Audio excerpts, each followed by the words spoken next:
I'm smiling because I know what I'm about to say. A woman's place is in the kitchen. I don't know if I needed riot gear to say that. I thought someone reaching into a bag. It's like, did I have to hit the ground? A woman's place is in the kitchen. Does that sound right to you? Well, we're going to think about hospitality this morning. Because in our reading, Jesus and the disciples arrived at a village, probably Bethany, which was just 2 miles from Jerusalem. We know from the other Gospels it was a village of Bethany where Martha and Mary lived. So Jesus and the disciples arrive at this village and they need hospitality. They need feeding and maybe a room for the night. So who is going to receive Jesus? Who's going to receive Jesus? What's the kind of hospitality that Jesus wants? Let's meet Martha and Mary. Martha. Will Martha receive Jesus? Now let me start by saying that Martha is great. Martha should be one of our personal heroes. Just read John chapter 11. When you get home, read John chapter 11. We love Martha. Martha had great faith. Martha is a follower of Jesus. She loves him and he loves her. She supported his ministry and was his friend. So we're not about Martha bashing today. We should all be fans of Martha. We should all want to be more like Martha. But that said, Martha doesn't come out too well in this story. Jesus and his disciples come to a village, and we're wondering, because of the way Luke phrases it, we're wondering if he's going to be rejected again. Because last time we read about him coming to a village, the Samaritan village, he was rejected back in chapter 9. But we read in verse 38 that Martha opened her home to him. And that's a good start, isn't it? It looks like Martha is just the type to receive Jesus. She's not like the Samaritans who rejected him. She's opened her home to it. In fact, she's the one who takes charge of the kitchen. Now, let's do a bit of quick maths. There's at least 13 in Jesus' party, because there's 12 disciples plus one, Jesus, that's 13, plus Martha and Mary, at least. Their brother Lazarus isn't mentioned, so maybe he's not there, maybe he's off travelling, or maybe he's not mentioned because he doesn't really take any part in the story, so it would have just been adding extra words. But we're talking about 15, 16 plus people turning up, needing a meal. And if Martha and Mary have servants living with them or other members of the family, then maybe it's like 20 people or more who need feeding. Now, even if she keeps it simple, just kind of like bread and dips, and if Jesus had done what he usually did and sent some disciples on ahead of him so to give notice, so they can be like make the reservation, if you like, even with foreknotice, making food for that many people is a lot of work, isn't it? I mean, just making a cup of tea for 15 people is a lot of effort, isn't it? You know, the tea and coffee after our service doesn't just happen. People work to make it happen. Even when you've got a big kettle, making all those cups of tea, it's a lot of work. So there's Martha, seeing to it all, and all the while she's bustling about, her sister Mary is just sat there. Now, we've been fortunate enough recently to have some guests who've done the washing up while they're staying with us. I've been very grateful. I can't put into words quite how grateful I am for that. Have you ever been doing the housework while someone just sits there? Doesn't it drive you mad? They don't even offer to help. They don't think, they don't ask how you're doing. They just sit there. Like sit there watching telly while you're doing the hoovering. Now, maybe you can sympathise with Martha. I can, especially if it was washing up. Mary could help a little, couldn't she? But here's where Luke gives us a little window into Martha's busy heart. Because she's not just being a good hostess. I think Martha is being a good hostess, but Luke doesn't have an issue with that. Hospitality, in fact, is an important virtue in this gospel. Read the whole gospel of Luke. Luke is a big fan of hospitality. It's important. What's the problem then? The problem is that Martha is distracted. When she finally bursts like a little bomb of domestic frustration, suddenly rushing to Jesus, because the word, it doesn't really come across in English here, but she suddenly comes to Jesus, like she's had enough, and she rushes to Jesus and says, Lord, notice that word, don't you care that my sister has left me to do the work by myself? Tell her to help me. Now she calls Jesus Lord, but she really received Jesus. What's her real concern? What's her heart really bothered about?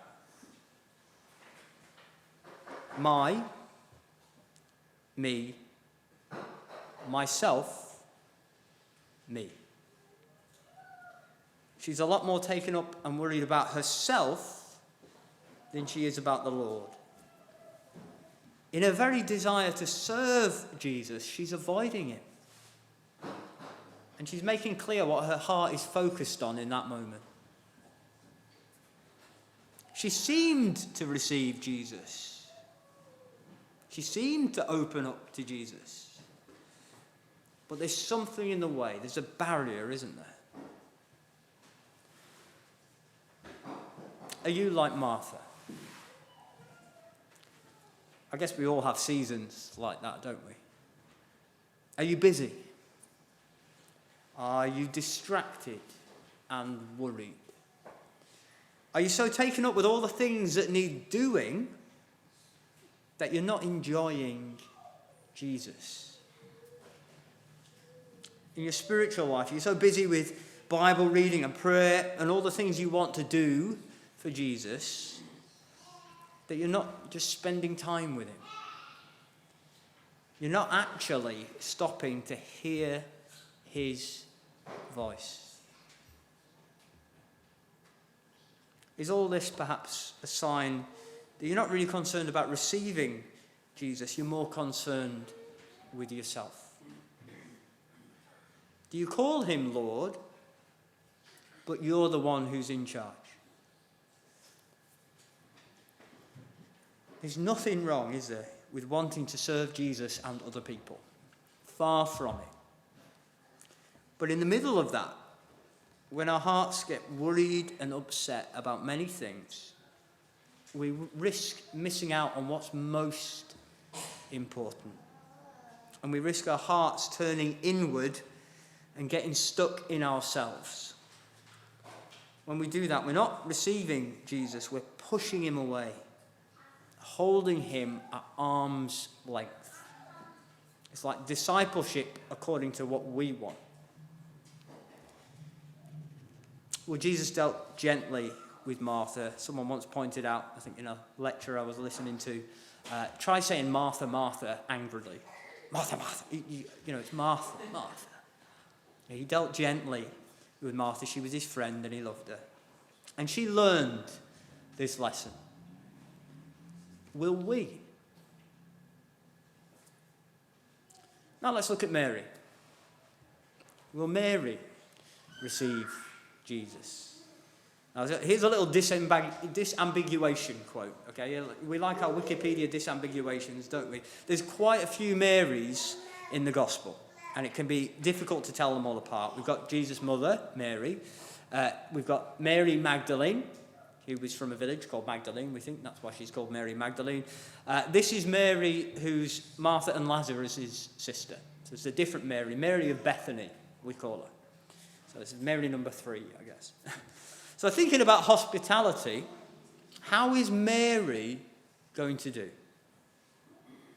Because, okay, if we've set Martha up and knocked her down, what about Mary? Because initially to us, as we read it, and especially to Luke's original readers, it doesn't seem like she's doing that well. Martha is the one who seems to welcome Jesus and opens their home to him. Oh, they live together, but it's Martha's home. She's the one who opens it. Martha's the one who's bustling about, getting all the food ready. Martha is active, whereas Mary is passive. Did you notice that? She doesn't even get a speaking role in this passage. Not one word. All she's doing is sitting at Jesus' feet, listening to what he says. And I appreciate that might not sound like very much, but you can imagine that if you read this out in public in first century Judea, you would be able to hear a pin drop in the shocked silence that followed. It doesn't sound particularly scandalous to us, but Mary is sat at Jesus' feet. What's the big deal, we think? Well, the big deal is that sat at the feet of is the posture a disciple takes. In Acts 22, verse 3, the Apostle Paul describes how he was educated, quote unquote, at the feet of Gamaliel. That is, he was a disciple of Rabbi Gamaliel. That was kind of a big deal in there. Gamaliel was a big deal. You might not have heard of him, but Gamaliel was a big deal. Big academic of the age. And Paul was educated at his feet. You sat by your rabbi to learn from them. Now, again, most of us probably don't think that this is at all difficult. So Mary's a disciple, so what? Well, the so what is that in the first century, women were not disciples.